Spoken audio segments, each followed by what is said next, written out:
What's going on, guys? I'm back with some more nostalgia today.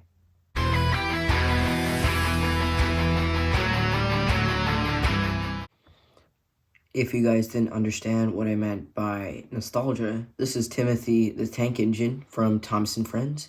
This was a meme that originated back in 2015 for some Halloween thing that Diesel D199 did.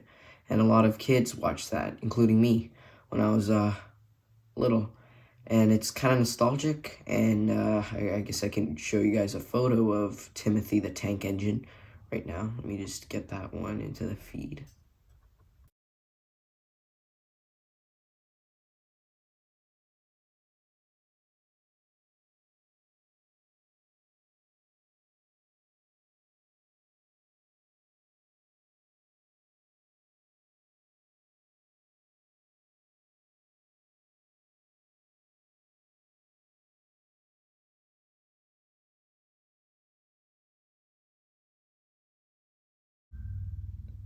So now that you guys know what I was talking about, this is Timothy again. As you can see, kind of looks like Timothy, the gray tank engine. And, real quick. So as you can see, I made Timothy so that Timothy's carrying, like, the back of the engine and a little freight carrier or something, whatever you want to call it. A little cart on the side. And it transforms, so you can obviously see some of the hinges and everything on the top and over here in the back as well. I think I did Timothy justice by giving him some of the round details and stuff, especially for the boiler of the tank engine. I think that's really cool.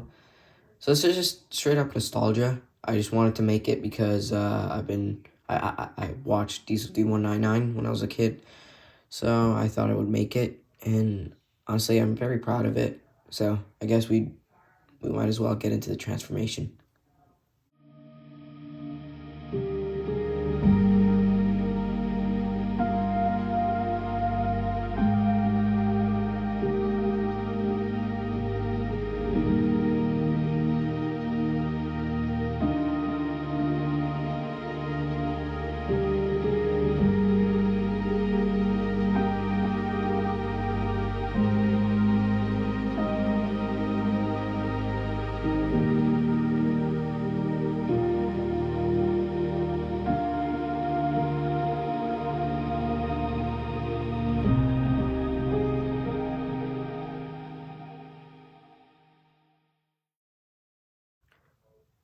Checking him out in this mode, you can see that he's pretty bulky and pretty robust in the side, especially on this arm.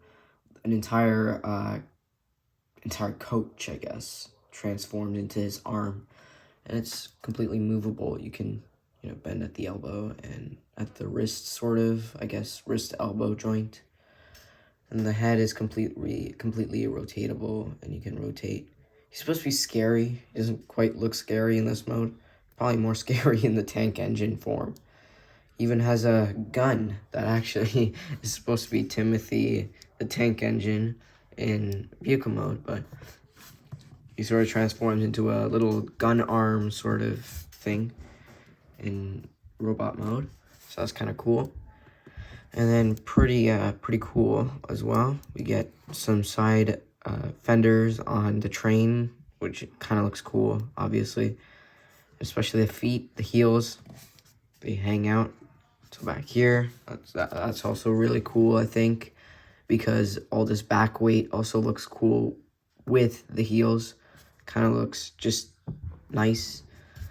Taking a look at him from the front, I think that's a big hit as well. It looks really cool. I think everything looks asymmetrical, which is really nice because that's supposed to be the scary part.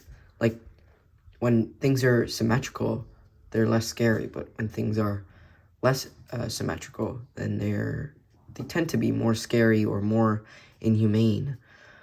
And as you can see, the articulation is also good, aiding with the fact that he's asymmetrical and everything. So those are some of the major pros.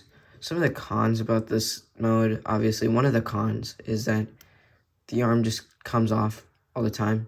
So you gotta hold onto it and rotate it.